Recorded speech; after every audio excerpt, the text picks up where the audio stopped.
All right, I'll unhook the carburetor rod and this assembly here that was originally for the Fordomatic. And what I forgot was that this arm here, this is with the accelerator pedal fully up. Obviously, let's say at idle. Well, I don't have, if I pull it up, and this is with the accelerator pedal floored, this is only how far this goes. And so I'm assuming that I need the different pivot where the arm comes straight up, or maybe just a little bit at an angle. All right, let me explain all this here. What I had on the car was a 56 linkage assembly, this brass rod, of course, and these eyelets here at the end. I've added those, but this is made for the Fordomatic, and you can see that this stud right here on the end, that's specifically for a 56, and 57 had something that looked similar, but really had like a clevis style attachment there for the kickdown rod for the Fordomatic. But anyway, I did have this set up on here with the 4-barrel and running the Fordomatic. This is back a number of years ago, maybe 9, 10 years ago or so, and everything worked fine. But I had never checked full throttle, and always had plenty of power. But basically what happened when I put this back together and went 3-speed overdrive, I locked this mechanism here. See, this right here slides. I put a bolt and nut there. That way it wouldn't give any. The way this is, it's supposed to just like an overrun, so that your kickdown rod would stay in the right position. Although you went more wide open throttle, all of that is really had to do with the transmission more than anything else. So I locked it where it just goes straight to the carburetor, but never had checked wide open throttle. So anyway, what happens is I got to looking, and this piece here for the Fordomatic, it's this is a firewall pivot, and just 2 small sheet metal bolt head screws there. That's what really keeps that on. And of course, you've also got your bracket that attaches to the back of the block here. But anyway, this one here, of course, this is the one made for the automatic. This one here that I picked up is made for the standard transmission. I've drilled 2 extra holes because I'm thinking that I may need to add a piece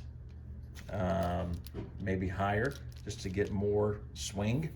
And then also because I've got a 1-inch spacer underneath my carburetor. So we'll see how this goes. Okay, it's very tight in here. I've got that pivot sitting down there, and they're just resting on the bell housing a little bit. I'm gonna go underneath and put that pesky little rod, that curved small rod that goes to the accelerator pedal. I'm gonna go ahead and put that through the firewall. Then after that, I'll lift it up in a position and see how we do from there. But it's obviously, it's very tight to get to no matter what you do.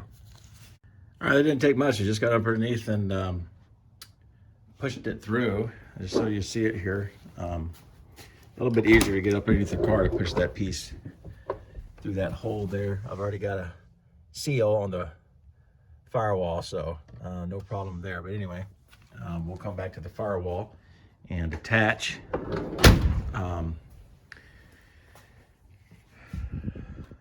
those 2 sheet metal screws in position and get this thing where it needs to be. Kind of missing my tripod. Don't know how long that's going to hold up right there, but we'll do our best. I just got the iPhone sitting so you can see this part here, and okay. So we need to get in here and make it like an octopus. Put these things where they need to go. Right here.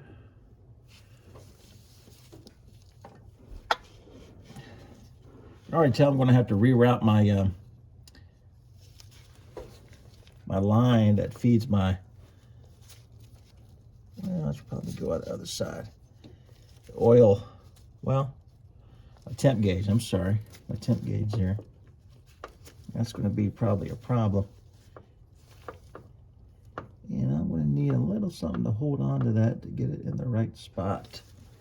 So, let me grab a socket real quick and a small extension. Let me show you what I got here. Basically, it's just a small quarters extension, 3/8 socket there. And that way I've got something to grab onto.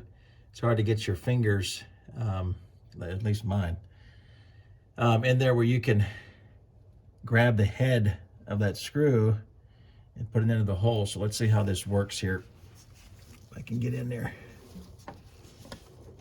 In position.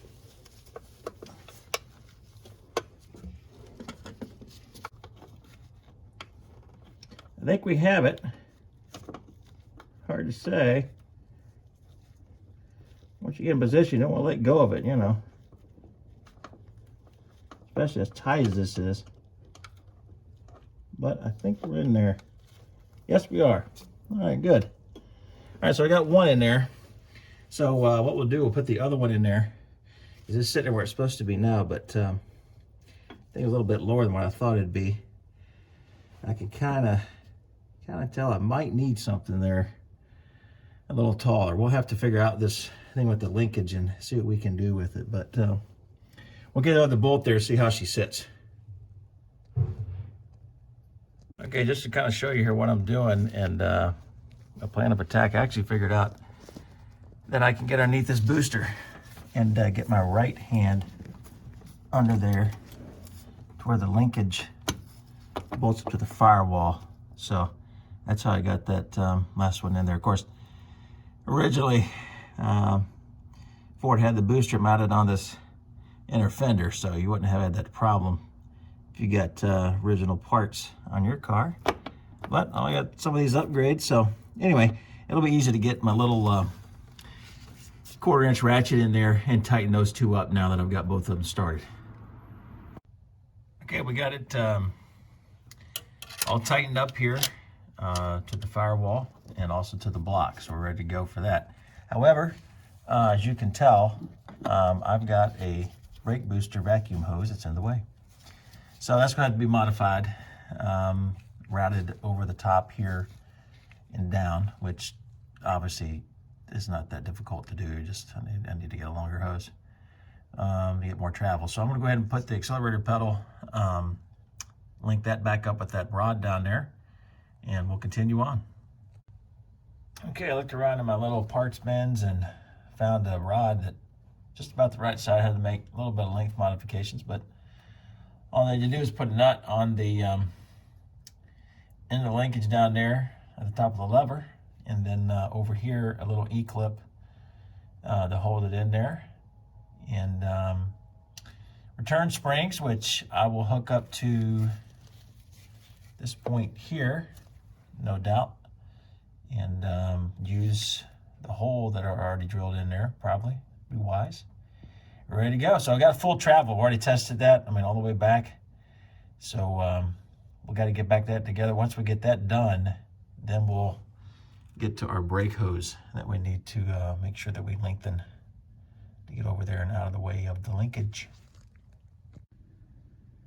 Okay, we're all done with the final setup here. We've obviously lengthened and rerouted our brake booster hose all the way around so it's not in the way of the linkage there. And then of course we've also installed our rod.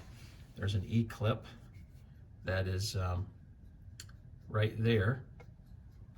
That piece of hardware there off the butterflies, and then of course we're got a couple of return springs there, and we got a full range of motion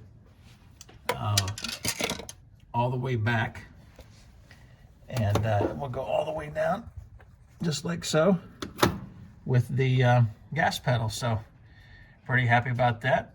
And once we get this back on the road, we'll see what kind of horsepower we get. I'd imagine it will increase.